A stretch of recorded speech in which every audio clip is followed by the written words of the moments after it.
परिंदों को नहीं दी जाती तालीम उड़ानों की, वो खुद ही तय करते हैं रास्ते आसमानों की। रखता है जो हौसला आसमानों को छूने का, उसको नहीं परवाह गिर जाने की। नमस्कार दोस्तों, मैं रामरोस यादव, आप सभी का अपना channel good luck competition centre में आपको स्वागत है।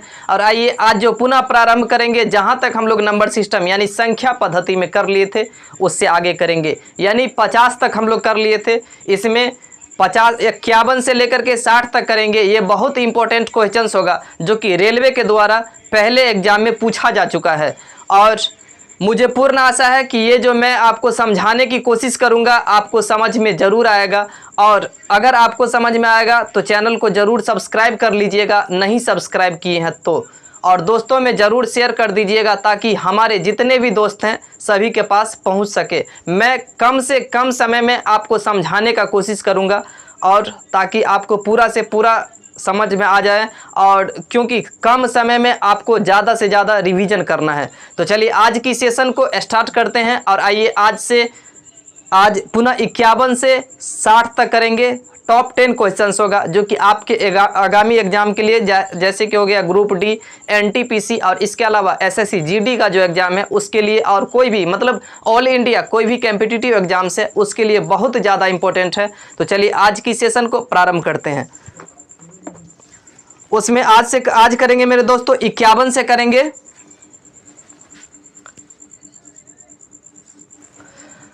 देखिए इनमें कौन सी एक विषम अभाज्य संख्या है, बोल रहा है मेरे दोस्त कि इनमें कौन विषम अभाज्य संख्या है। यानी कि 4 ऑप्शन दे रखा है। ऑप्शन नंबर ए है 13, ऑप्शन नंबर बी है 17, ऑप्शन नंबर सी है 12 और ऑप्शन नंबर डी है 15। बोल रहा है कि कौन विषम संख्या होनी चाहिए और अभाज्य संख्या होनी चाहिए। कौन विषम संख्या होनी चाहिए। 13, 15, 12, ठीक है। इनमें कौन सी विषम संख्या होनी चाहिए, अभाज्य नहीं भाज्य संख्या होनी चाहिए। तो विषम संख्या और भाज्य संख्या, देखिए ये मेरे दोस्त विषम संख्या तो है लेकिन भाज्य संख्या नहीं है। क्वेश्चंस में पूछा है कि विषम संख्या होना चाहिए और भाज्य संख्या होना चाहिए। 13 विषम संख्या है पर भाज्य संख्या नहीं है, ये नहीं होगा। 17 विषम संख्या है पर भाज्य संख्या नहीं है, अभाज्य संख्या, ये नहीं होगा। ये सम संख्या है।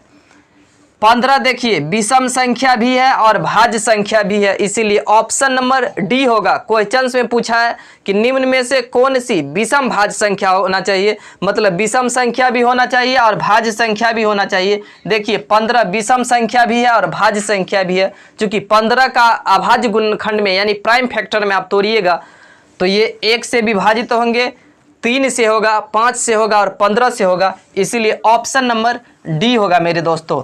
आगे करेंगे इसके बाद 51 के बाद 52 नंबर।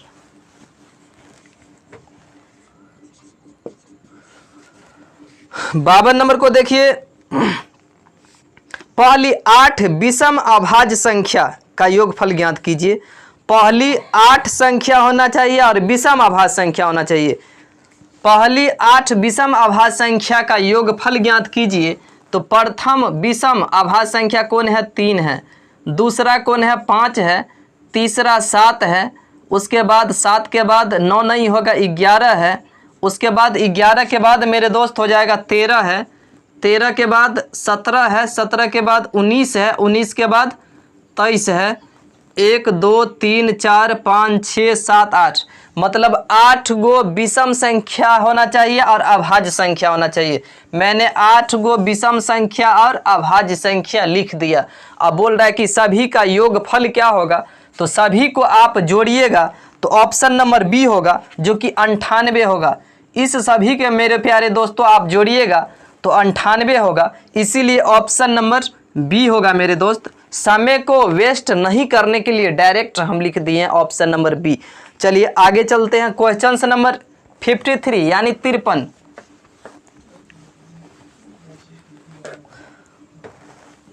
देखिए मेरे साथियों,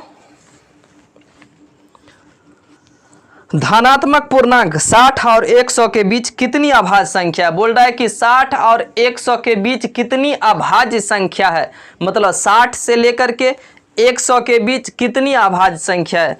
तो देखिए 60 से 100 के बीच आपको चाहिए मेरे दोस्तों कितनी अभाज्य संख्या है। तो देखिए 61 अभाज्य संख्या है, 63 नहीं है, 64 नहीं है, 65 नहीं, 67 अभाज्य संख्या है, 69 अभाज्य संख्या नहीं है, भाज्य है, चूंकि 3 दूना 6 3 तिया 9 नहीं होगा। 71 अभाज्य संख्या है, 73 अभाज्य संख्या है, 75 9 है, 77 9 है, 79 है, 79 के बाद 81 नहीं है, 83 है, 83 के बाद आपको हो जाएगा 83 के बाद 84 नहीं है, 85 नहीं है, 86 नहीं है, 87 नहीं है, 88 नहीं है, 89 है, 90 नहीं है, 91 नहीं है, 92 नहीं है, 93 नहीं है, 94 नहीं है, 95 नहीं है, 97 अभाज्य संख्या है, 98 99 नहीं है। तो 60 से 100 के बीच कितनी अभाज्य संख्या है आप काउंट करके देखिए, 1 2 3 4 5 6 7 8, मतलब 60 से लेकर के 100 के बीच कितनी अभाज्य संख्या है। क्वेश्चन में पूछा है कि कितनी अभाज्य संख्या है, जो कि ऑप्शन नंबर डी है मेरे दोस्तों, इसलिए ऑप्शन नंबर डी होगा। मुझे पूर्ण उम्मीद है कि आपको समझ में आ गया होगा। चलिए क्वेश्चंस अगला को देखेंगे, 53 के बाद 54 नंबर। 54 को देखिए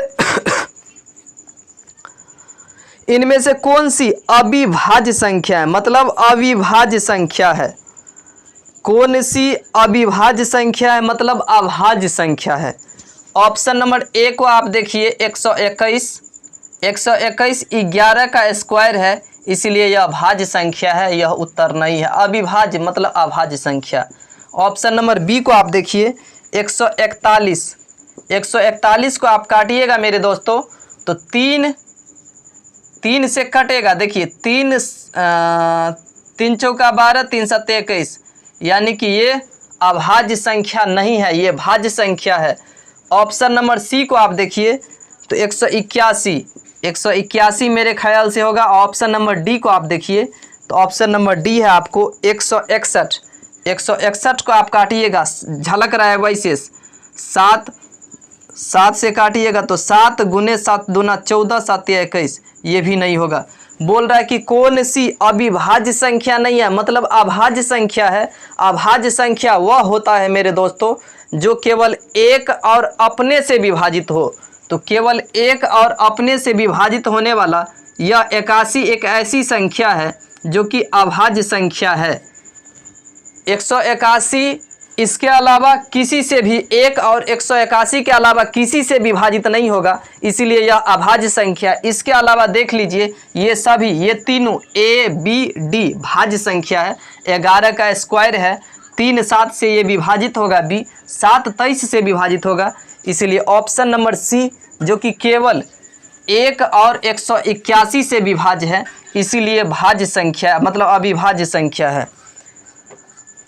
उसके बाद देखेंगे अगला क्वेश्चंस नंबर 55। निम्न में एक जोड़ी ट्विन प्राइम नंबर की नहीं है, मतलब ट्विन प्राइम नंबर का नहीं है।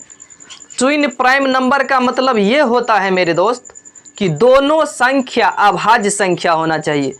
ट्विन प्राइम नंबर का अर्थ ये होता है कि दोनों संख्या अभाज्य संख्या होना चाहिए। तो कौन सा जोड़ा नहीं है, तो देखिए ए नंबर ऑप्शन में दिया है 11 और 13। 11 13 दोनों अभाज्य संख्या का जोड़ा है, ये नहीं होगा। ऑप्शन नंबर बी में देखिए आप 71 और 73 दोनों अभाज्य संख्या का जोड़ा है, इसीलिए नहीं होगा। ऑप्शन नंबर सी में देखिए 131 और 133, 131 और 133 ये अभाज्य संख्या का जोड़ा नहीं है, इसलिए नहीं है कि देखिए ये 131 तो अभाज्य संख्या है, ये 133 को चेक करके देखते हैं। 7 से 7 का 7 7 नमा ये कटेगा, 131 को काटिएगा। देखिए 131 को आप 7 से भाग दीजिएगा तो 7 का 7 और सॉरी ये 3 है, 7 का 7 6 और 7 नमा 63, मतलब ये कट रहा है। और ऑप्शन डी भी 191 और 193 है। आपको समझना ये है कि कौन सा ट्विन प्राइम नहीं है। ट्विन प्राइम का मतलब क्या हुआ कि मतलब दोनों जोड़ा अभाज्य होना चाहिए, दोनों जोड़ा अभाज्य। 11 13 अभाज्य है, 71 73 अभाज्य है, 191 और 193 अभाज्य है। मतलब दोनों अभाज्य होना चाहिए।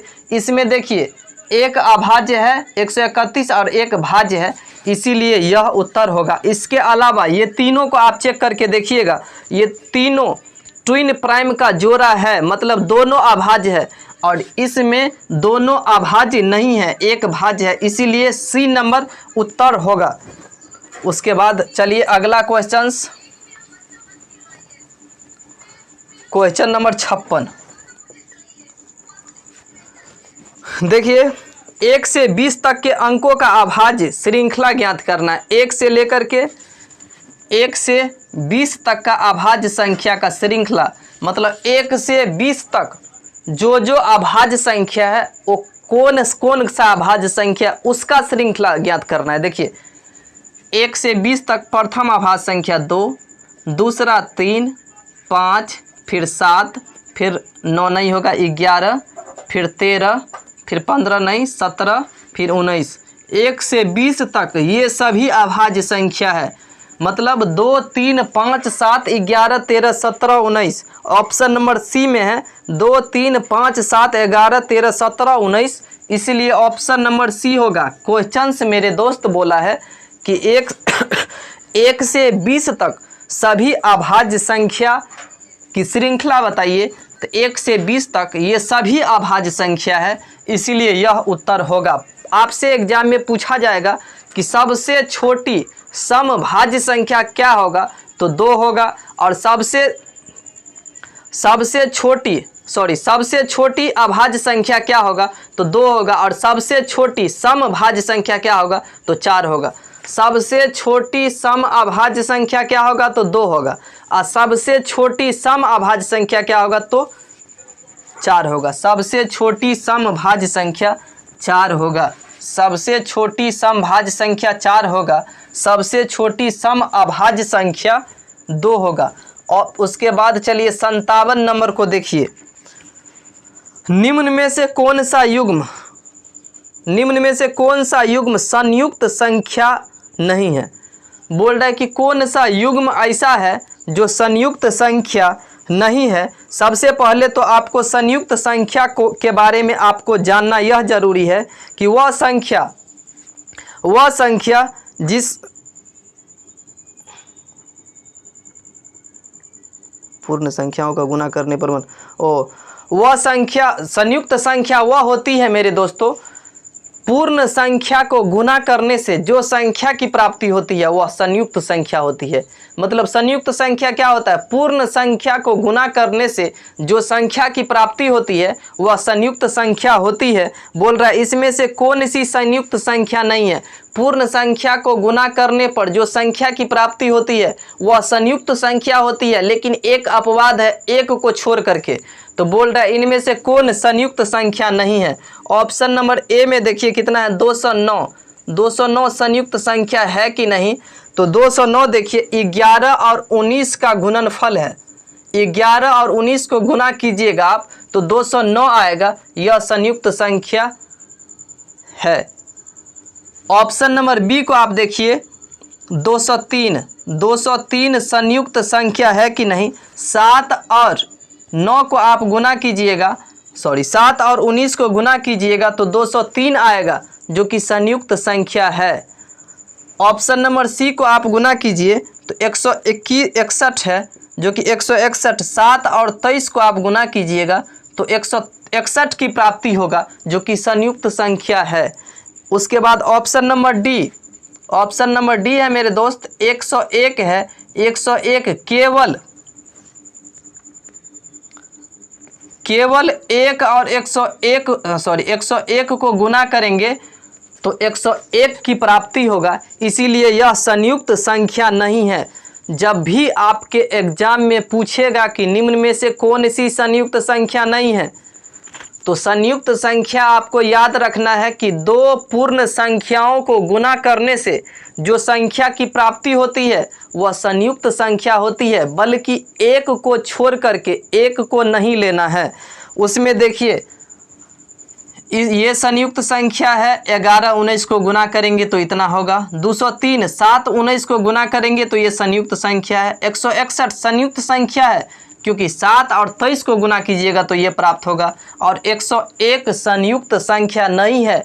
अभी हम बोले थे कि 1 को छोड़ करके यह 1 गुने 101 को गुना करेंगे तो 101 होगा, इसीलिए यह संयुक्त संख्या नहीं है क्योंकि 101 और किसी संख्या से नहीं कट सकता है, इसीलिए यह संयुक्त संख्या नहीं है। ऑप्शन नंबर डी उत्तर होगा मेरे दोस्तों। कहीं कहीं कैलकुलेशन के लिए हम डायरेक्ट लेते हैं, चूँकि अगर ऐसा न करेंगे तो टाइम कंज्यूम होगा, इसी वजह से हम ऐसा करते हैं। उसके बाद चलिए 58 नंबर को देखते हैं। x प्लस वाई बराबर 11 है, तो -1 के पावर x है, x है और प्लस 1 के पावर y का मान क्या होगा। और इसमें बोल रहा है कि x और y एक पूर्ण संख्या है। जब भी आपके एग्जाम में x के -1 के पावर x देगा और +1 के पावर y देगा, -1 के पावर x देगा और +1 के पावर y देगा, -1 के पावर x देगा और +1 के पावर y देगा, अब बोलेगा कि ये दोनों संख्या का योगफल मतलब ये पूर्ण संख्या है। तो ये नियम है दोस्तों, दो पूर्ण संख्या को आप जोड़िएगा तो हमेशा दो पूर्ण संख्या को जब ही आप जोड़िएगा तो हमेशा विषम संख्या की प्राप्ति होती है। तो इसमें जब ये -1 के पावर कुछ हो रहे या +1 के पावर कुछ हो रहा है तो उसका उत्तर हमेशा एक ही होगा, क्योंकि -1 के पावर या इवेन हो या ऑड हो उससे कोई मतलब नहीं है। इवेन हो या ऑड हो या +1 के पावर इवेन हो या ऑड हो, इवेन हो या ऑड हो, किसी भी कंडीशन में उसका उत्तर एक ही होगा। आपको याद रखना है कि x प्लस वाई बराबर कुछ भी हो, लेकिन अगर वो पूर्ण संख्या का योग हो और उसमें पूछ दे कि 1 के पावर -1 के पावर कुछ भी जैसे x और +1 के पावर y, तो उस कंडीशन में हमेशा आपको याद रखना है कि -1 के पावर इवेन हो या ऑड हो, यानी कि सम हो या विषम हो, या +1 के पावर सम हो या विषम हो, तो उत्तर हमेशा 0 ही होगा। जो ऑप्शन आपको मिलेगा ऑप्शन नंबर डी है, ऑप्शन नंबर डी उत्तर होगा। चलिए उसके बाद अगला क्वेश्चंस को देखेंगे। क्वेश्चन नंबर 59 को चलिए देखते हैं। 59 देखिए 30 मीटर लंबे कपड़े हैं, 30 मीटर लंबे कपड़े हैं और प्रत्येक 225 सेंटीमीटर वाले 12 टुकड़े में काट कर बेचे जाते हैं, तो मूल लंबाई का कितना हिस्सा शेष बचा है। कुल कपड़ा कितना है दोस्त, टोटल कपड़ा कितना है, यानी कि टोटल कपड़ा है 30 मीटर है। आप इसको सेंटीमीटर में बदलिएगा तो क्या होगा, क्योंकि यहाँ पर कपड़ा जो काटा जाता है सेंटीमीटर में काटा जाता है, तो टोटल कपड़ा है यहाँ मेरे दोस्तों 30 मीटर। तो आपको पता है कि 1 मीटर बराबर होता है 100 सेंटीमीटर, तो 30 मीटर बराबर कितना हो जाएगा, तो यानी कि 3000 सेंटीमीटर आपके पास कपड़ा है। आपके दुकान में 3000 सेंटीमीटर कपड़ा है, ठीक है। बोल रहा है कि 225 सेंटीमीटर माप वाले 12 टुकड़े में काट करके बेचे जाते हैं। इसमें से 3000 सेंटीमीटर है, उसमें से बेच दिया जाता है कितना, 225 सेंटीमीटर के 12 टुकड़ा काट करके बेच दिया जाता है। मतलब 225 सेंटीमीटर के 12 टुकड़ा काट करके बेच दिया जाता है। आप इसको गुना कीजिएगा तो 2700 सेंटीमीटर इसका मतलब कपड़ा आप बेच देते हैं। आपके दुकान में टोटल कपड़ा कितना है, 30 मीटर है, यानी कि 3000 सेंटीमीटर है। आप इसे 12 खंडी में यानी कि 225 सेंटीमीटर का 12 खंड में बेच देते हैं। कितना बेच दिए, 2700 सेंटीमीटर कपड़ा बेच दिए। शेष कपड़ा आप कितना बचा, शेष कपड़ा बचा आपको मेरे दोस्तों 3000 था, उसमें 2700 बेच दिए, तो 3000 में से 2700 घटाइएगा तो 300 सेंटीमीटर अब आपके दुकान में कपड़ा बचा हुआ है। पूछ क्या रहा है कि मूल लंबाई का कितना भाग शेष बचा है। मूल लंबाई कितना था उसका बोल रहा है कितना भाग शेष है। तो 300 बचा हुआ है, जो मूल लंबाई कितना है 3000 मूल लंबाई का 300 भाग शेष बचा हुआ है। 3000 मूल लंबाई का कितना भाग शेष बचा है, तो 300 भाग। इसको आप काटिएगा, 2 गो 0 से 2 गो कट गया, 3 एकान 3, 3 दाहिन के 10, मतलब 1/10 भाग बचा हुआ है मूल लंबाई का। ऑप्शन नंबर सी उत्तर होगा। मुझे पूर्ण उम्मीद है कि आपको समझ में आ रहा होगा। अगर आ रहा है तो चैनल को सब्सक्राइब जरूर कर लीजिए और दोस्तों में ज़रूर शेयर कर दीजिए, ताकि हमारे जितने भी दोस्त हैं वो फ्री क्लास यानी कि ग्रुप डी में बेहतर से बेहतर मार्क यानी 25 में कम से कम 20 प्लस मार्क तो आसानी से वो कर ही सकते हैं। यदि यूथ पूरा का पूरा मैथ पढ़ लिया तो यह मेरा गारंटी है। 60 नंबर देखिए, यदि किसी संख्या का 1/7 संख्या से घटाया जाता है तो परिणाम संख्या से 30 कम हो जाता है, तो संख्या ज्ञात कीजिए। हम अपना मौन से मान लेते हैं मूल संख्या मेरे दोस्तों मान लिए x।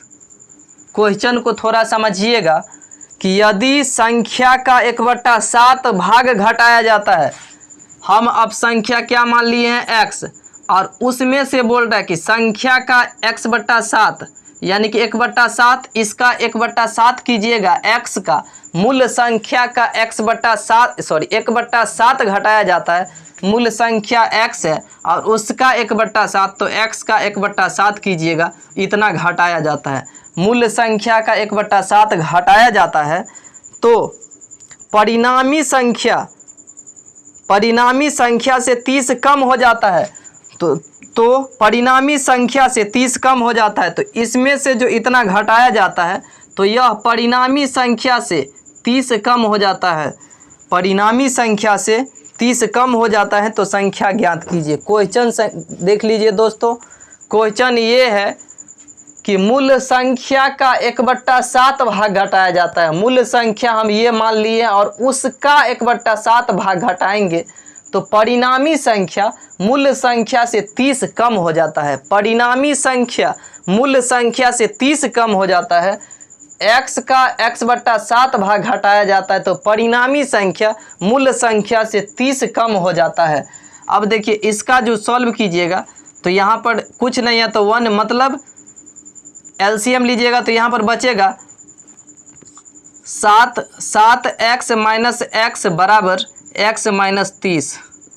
कितना बचा 6x/7 बराबर x माइनस 30, गुना कीजिएगा क्रॉस तो 6x बराबर 7x माइनस गुना कीजिएगा 7×42 420, 7×42 नहीं 7×21 210 और 7x दूरी यार 1 सेकंड 7x माइनस 7x में से x घटाइएगा तो 6x और इसको क्रॉस गुना कीजिएगा तो 7x माइनस 7×21 210 बचा।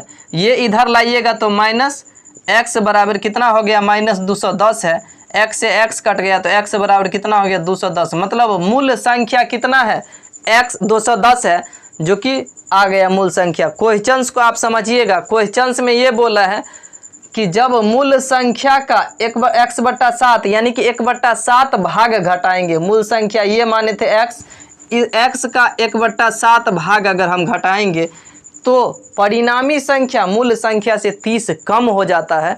इस तरह से आप सॉल्व कीजिएगा तो यहाँ से जो x का मान आएगा वही मूल संख्या होगा जो ऑप्शन में है। कौन सा ऑप्शन में है 210, ऑप्शन नंबर डी में है, इसीलिए ऑप्शन नंबर डी उत्तर होगा।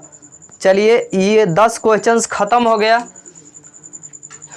मेरे दोस्तों मैं आपको यह संदेश देना चाहूँगा, यदि आप बिल्कुल फ्री में बेसिक से पढ़ना चाहते हैं तो आप मुझे कमेंट ज़रूर कीजिए। और जैसे कि आप एसएससी जीडी का फॉर्म भरे हैं फिर भी ये सेशन आपको वर्क करेगा, ऐसा नहीं है कि आप ये केवल रेलवे में ही काम करेगा। रेलवे के द्वारा पूछा गया तो रेलवे के लिए तो बहुत ही ज़्यादा इम्पोर्टेंट है ही, साथ ही साथ आप अगर एमटीएस का एग्ज़ाम देते हैं या अदर कोई भी एग्ज़ाम देते हैं तो उसके लिए भी बहुत ज़्यादा फ़ायदेमंद होंगे। मुझे पूर्ण आशा है कि यह आपको अच्छा लगा होगा। यदि अच्छा लगा होगा तो चैनल को सब्सक्राइब जरूर कर लीजिएगा, लाइक कर दीजिएगा और कमेंट कर दीजिएगा और दोस्तों में शेयर जरूर कर दीजिएगा। आइए इसी के साथ आज की क्लास को समाप्त करते हैं। आपका समय शुभ हो। जय हिंद दोस्तों।